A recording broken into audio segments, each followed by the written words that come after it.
Nós estamos iniciando uma nova série hoje, que é a série Buscando o Reino de Deus. Deus tem trazido muito isso ao meu coração, né? A falar sobre o reino de Deus. Então eu quero aproveitar esse tempo que a gente está tendo, né? Pra gente começar a buscar o reino de Deus, entendendo esse reino, entendendo como ele é formado, o que é importante eu fazer para conquistar esse reino, para deixar esse reino acontecer. E nesse primeiro momento, nós vamos fazer buscando o reino de Deus através da unidade. Né? O que é a unidade? O que tem dentro dessa unidade? Unidade mesmo, né? Número 1, eu quero que você pense nesse número, visualiza um número 1 bem grande aí perto de você. O que esse número 1 representa para você? Vamos lá no versículo, né, que nós chamamos aqui, versículo-chave. Sujeitem-se uns aos outros por temor a Cristo. Mulheres, sujeita-se cada uma a seu marido como ao Senhor. Pois o marido é o cabeça da mulher, como também Cristo é o cabeça da igreja, que é o seu corpo, do qual ele é o Salvador. Amém? Que o Senhor nosso Deus possa nos direcionar, que Ele possa colocar palavras na minha boca, que possa cair por terra tudo aquilo que estiver atrapalhando, né, a nossa concentração, o nosso desenvolvimento, que nós possamos gravar essa palavra no nosso coração, que ela possa nos direcionar, que ela possa abrir os nossos olhos espirituais, que essa palavra possa nos fortalecer como membro desta unidade. Amém? Então, o apóstolo Paulo, ele escreve essa carta, esses versículos, né, a Éfeso, e ele faz a comparação da mulher, né, e do homem e da igreja em Cristo.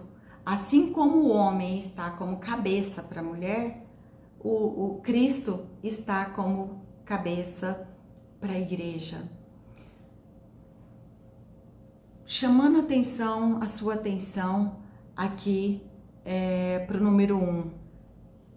Eu falei aqui um pouco sobre isso porque muitas vezes nós rejeitamos algumas coisas que estão ali representadas pelo número 1, achando que é muito pouco, né? Então eu achei importante trazer isso aqui, a reflexão na noite de hoje. O numeral 1, às vezes ele parece tão solitário, né? Fulano está só, aquela pessoa mora sozinha.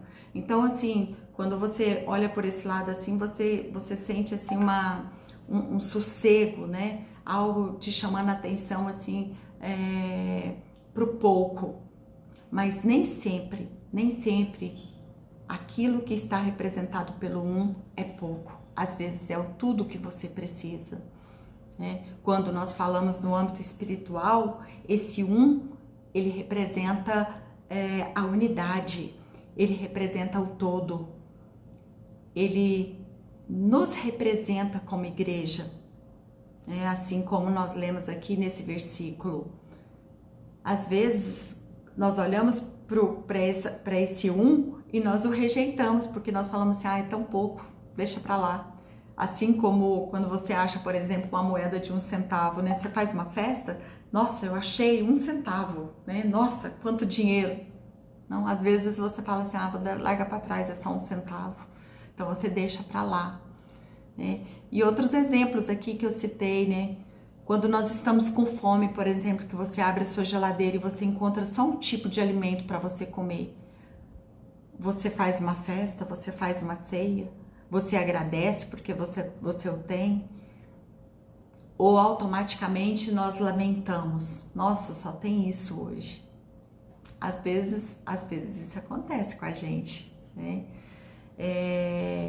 Quando a gente está fazendo aniversário, aí chega uma pessoa para você e fala assim, e aí, você ganhou presente?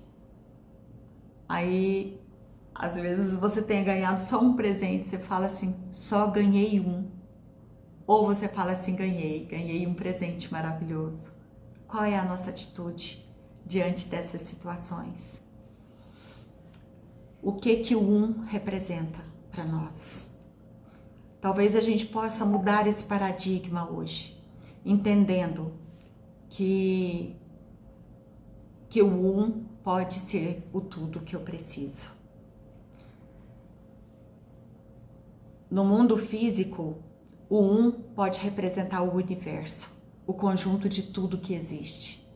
E no mundo espiritual, esse um pode representar Deus, aquele que fez tudo acontecer, aquele que fez o universo e tudo o que nele há, aquele que é onisciente, onipresente e onipotente. Ele pode estar em todos os lugares, ele pode saber de tudo que está acontecendo em todo tempo, em todo lugar e assim, online, porque ele tem todo o poder. O maior dos poderes é dele. E ele é único, ele é Deus. E quem é esse Deus? Deus, ele começou com a criação.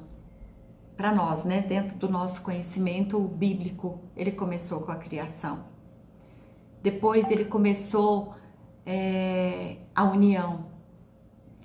Ele começou uma obra de união pegando as espécies que eram iguais, né, e formando ali a união dessas espécies, várias unidades, né, da mesma espécie, para formar um conjunto. E através disso pudesse haver ali a multiplicação. E isso funcionou. Por isso que hoje nós temos uma população volumosa, porque houve multiplicação. Porque essa união de espécies, ela teve um resultado positivo. Aliás, tudo que Deus faz tem um resultado muito positivo, né?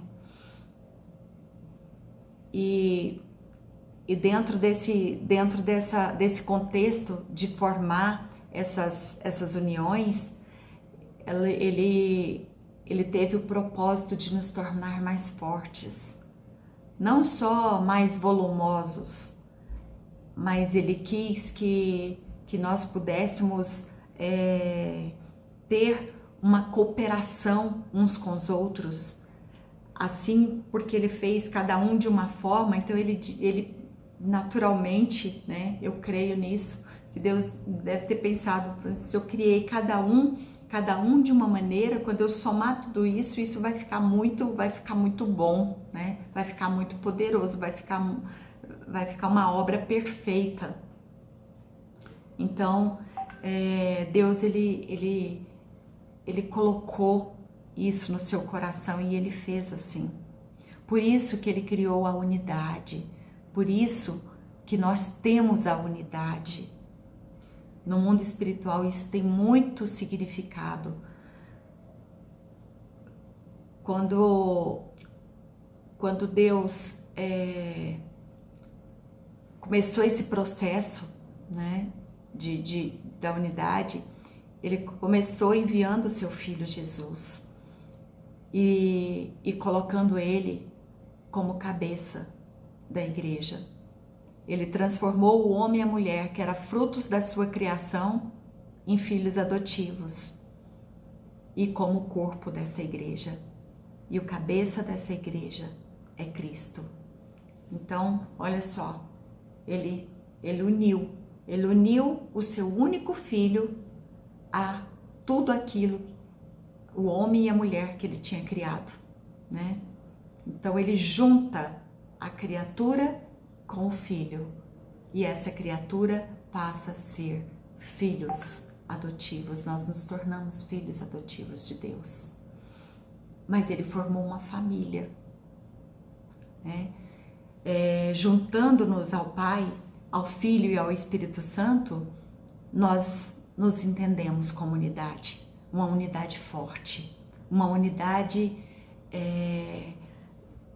que em ação, essa unidade em perfeita consonância um com o outro, nós podemos fazer toda a mudança no universo. Mas quando eu me desvinculo do próximo, quando eu me desvinculo do outro, essa unidade ela perde o contexto de unidade.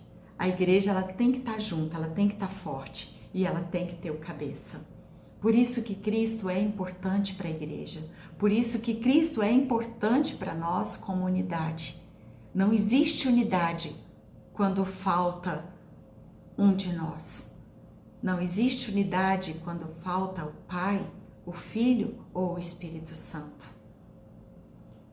Então nós temos que entender essa unidade para que nós possamos fazer o reino acontecer. O reino de Deus, ele começa quando nós entendemos cada uma dessas peças chaves desta unidade e quando nós sabemos dar a importância a cada uma delas. Eu sou importante nesse processo, o outro é importante nesse processo, mas não basta eu estar junto ao outro, junto ao meu esposo, junto ao meu filho. Não adianta a minha família aqui, o meu cantinho estar isolado, porque Deus não fez para ser assim.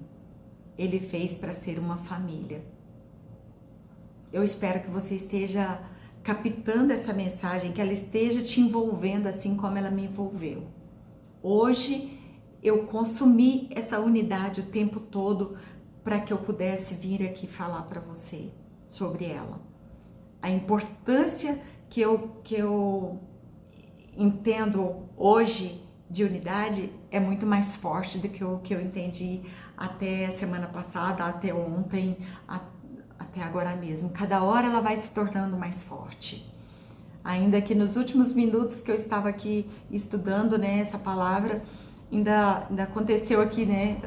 Eu falei assim, gente, se eu tenho uma unidade e uma pessoa sai dessa unidade, pronto, eu já não tenho uma. Uma incompleta não é uma. Pode ser meia, pode ser um terço, pode ser, sabe? Não funciona. A unidade ela só vai funcionar quando tiver todos juntos, em operação, cooperando uns com os outros. Amém?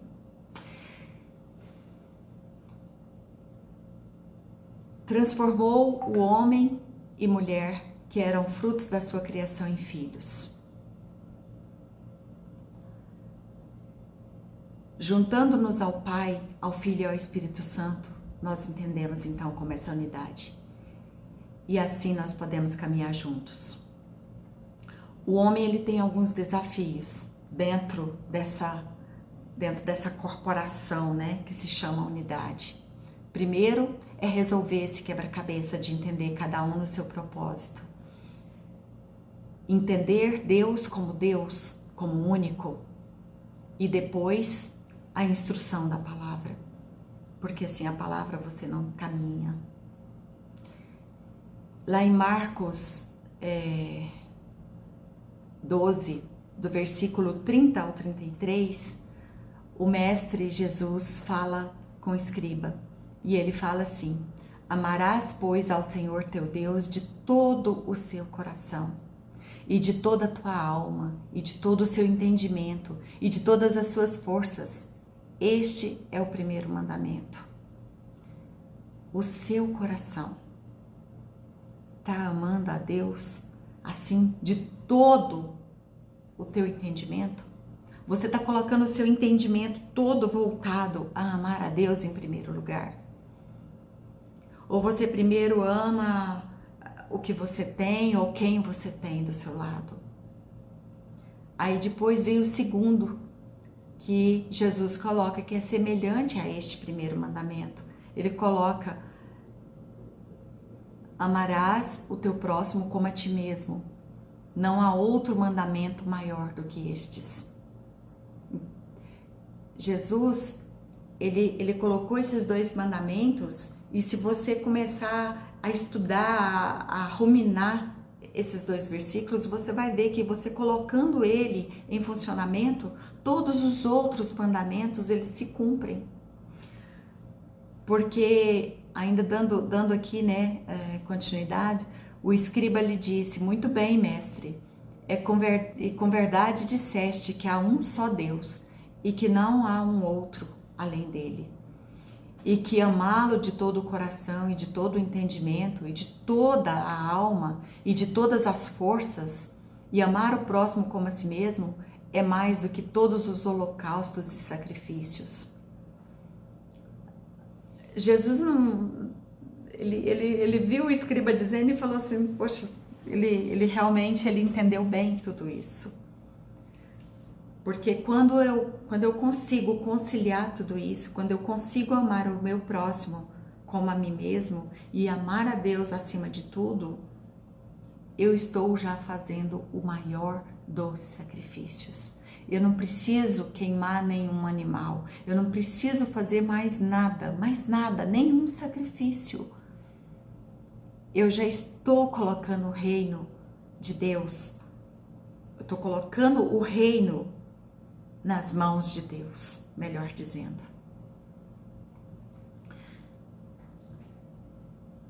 Antes de Cristo, era sacrifício, tinha que haver holocaustos queimados para que os nossos pecados fossem pagos. O preço do pecado é a morte, mas Cristo, Ele fez isso por nós. Quando Ele juntou a nós para que nós tornássemos família de Cristo, teve um preço muito alto, a morte de Cristo. Por isso nós somos família, por isso nós nos tornamos uma unidade. Isso é muito forte. Entender que sem Cristo é impossível caminhar, é isso que eu preciso fazer, é isso que nós precisamos fazer. Ele veio, Ele dividiu o tempo em dois. Ele dividiu a história.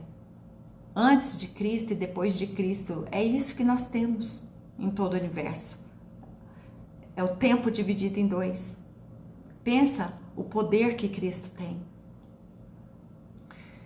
Mas por si próprio, com todo o poder que Ele tinha como Filho de Deus, com tudo nas mãos, Ele despiu de toda a sua glória, de todo o poder, para que Ele pudesse estar aqui entre nós. Ele se equiparou a um homem. Mas por Ele não ter pecado, Ele pôde se sacrificar a si próprio para que nós pudéssemos estar junto dele hoje. Por isso que Ele veio habitar nos nossos corações. Por isso que hoje nós contamos com o Espírito Santo de Deus dentro de nós e que nos faz compor essa unidade. Então a primeira coisa que eu tenho que fazer dentro dessa unidade é entender que sem Cristo eu não posso caminhar.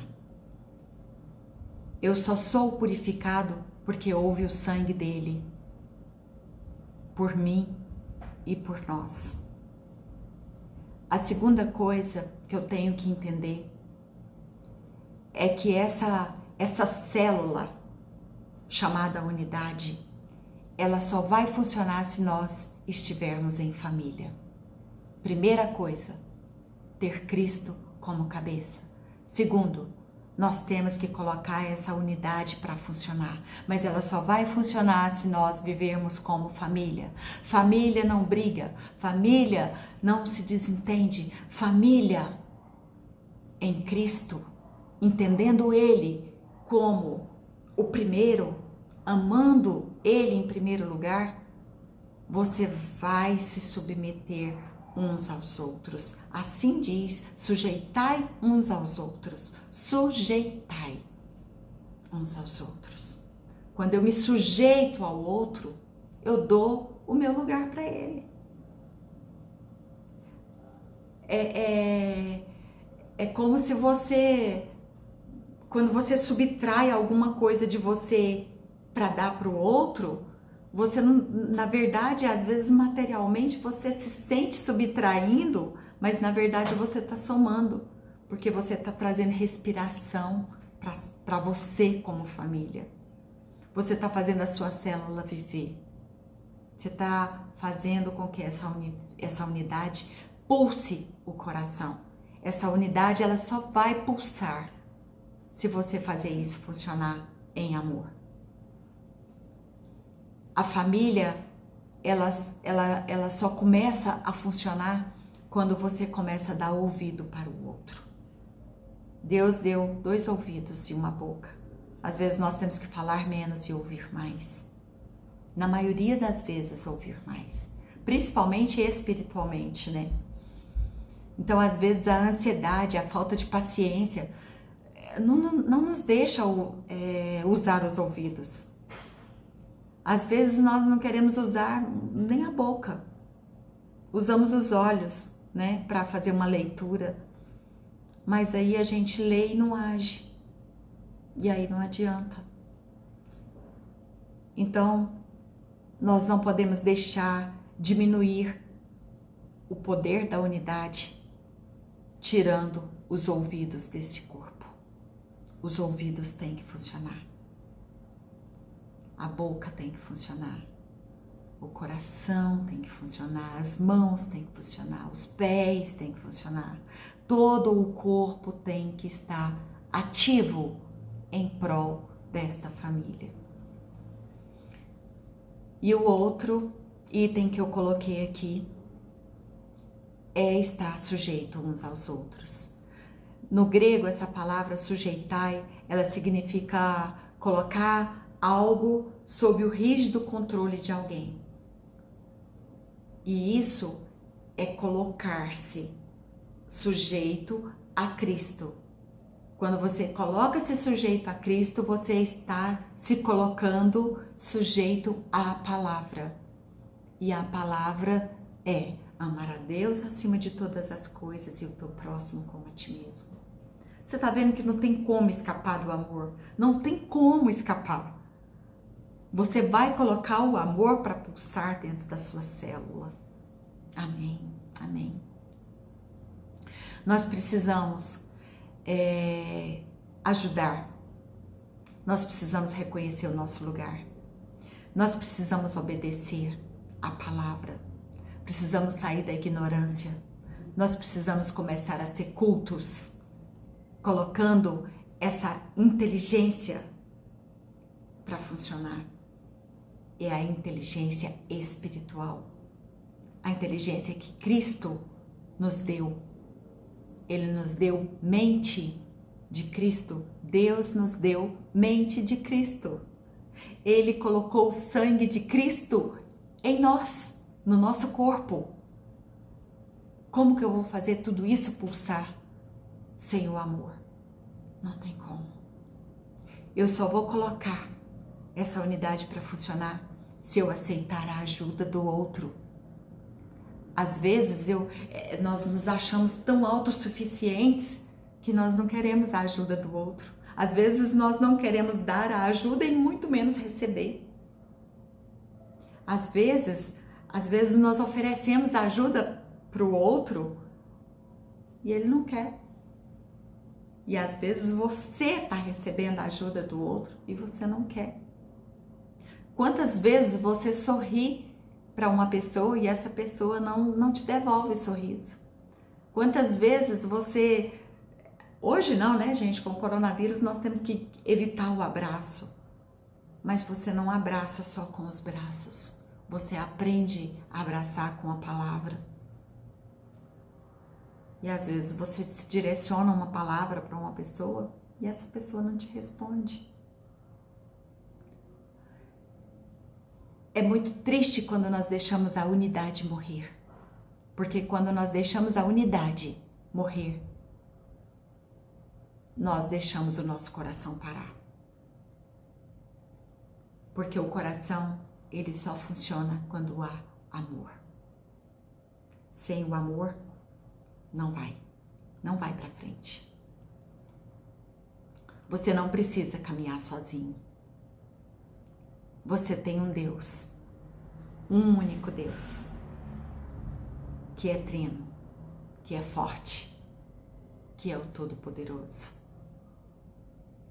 Não deixe nada escapar das suas mãos. Não deixe a sua célula cair. Não deixe o seu coração parar de pulsar. Era essa a palavra que eu tinha para te trazer hoje. Que nós possamos viver em comunhão uns com os outros. E, por amor, nós vamos nos envolver a cada dia mais. E essa família vai ter um reino todo poderoso em prol de nós. Ele cuida de nós. Ele não esquece de mim e ele não esquece de você. Ele cuida da nossa casa. Ele cuida da nossa família. Fiquem todos com Deus. E que nós possamos nos encontrar na próxima quinta no mesmo horário. Um grande abraço. Que Deus vos abençoe.